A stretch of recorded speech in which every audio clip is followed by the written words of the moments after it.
Hi, my name is Stephanie Russell, and I've been homeschooling the last 4 years using the Charlotte Mason method. A couple years ago, I learned of Miss Mason's Mother's Educational course, which was a 3-year course involving study under 4 areas: divinity, physiology and health, mental and moral science and education, and nature lore and the elements of science. I gathered many of the first-year resources, which are available in the public domain, and I chose several current titles to replace them in the physiology and health category. Although I was not as faithful as I wanted to be in the last 3 years, every moment devoted to studying Mason's recommended books was well worth the time and attention. And today, I want to encourage others on this journey of self-education by sharing the first recommendation under Mason's section on divinity. Mary L. Petrie's Clews to Holy Writ, or the chronological scripture cycle, published in 1894. And this is an original first edition that came out in 1894, and actually the script on the front is my birthday in 1894, which was maybe the most exciting thing that happened to me in 2020, which, seeing how 2020 went, may not be saying much, but it was very exciting.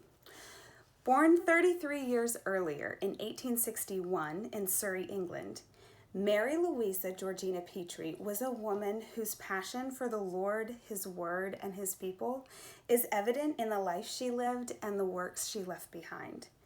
An accomplished and highly educated woman, Miss Petrie taught English, French, and Greek at several colleges, but prior to graduating from University College London, Mary originated the College by Post in order to, quote, help girls isolated from educational advantages, end quote. Eventually, she coordinated a staff of 200 college-educated women who worked for free and reached over 3,000 female students of the College by Post who otherwise may not have attained higher education. As part of her curriculum, Mary considered a serious study of Scripture to be of utmost importance. She wrote a series of pamphlets as a guide to the chronological study of Scripture to be completed over the course of 3 years.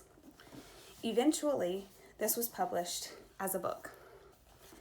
A published author of 9 books in total on the scholarly and devotional study of the Bible, missions, biography, education, and medicine, as well as numerous articles and lectures. Miss Petrie married Mr. W. Ashley Carus Wilson in 1893, moved to Canada, and together they had 3 children. She continued lecturing and writing throughout her life. Not only did Charlotte Mason use Clews to Holy Writ in her Mother's Educational course, but Mrs. Ashley Carus Wilson also wrote a number of articles over the years for the Parents' Review, the magazine of the Parents' National Education Union, or PNEU. At the Congress of Women held at the World's Columbian Exposition in Chicago in 1893, Mrs. Carus Wilson delivered a lecture in which she spoke honorably of Charlotte Mason, the PNEU, and Mason's House of Education. And a Parents' Review magazine, volume number 4, mentioned Clews to Holy Writ in its list of book recommendations.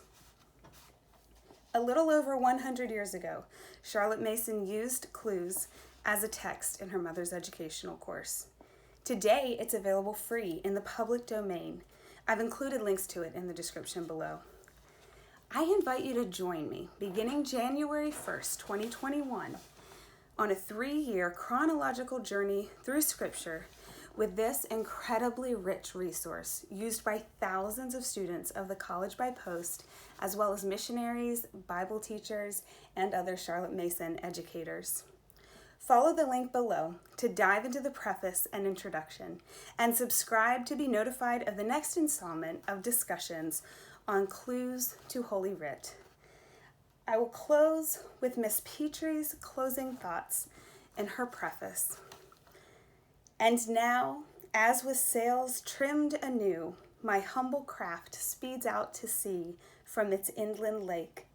I pray, God, that this effort to help my fellow students, not discoursing from a pulpit, but meeting them on common ground, may be used to stir many others up to fresh study of his inexhaustible and everlasting word. Mary L G Petrie. Thank you, and I hope you'll join me next time.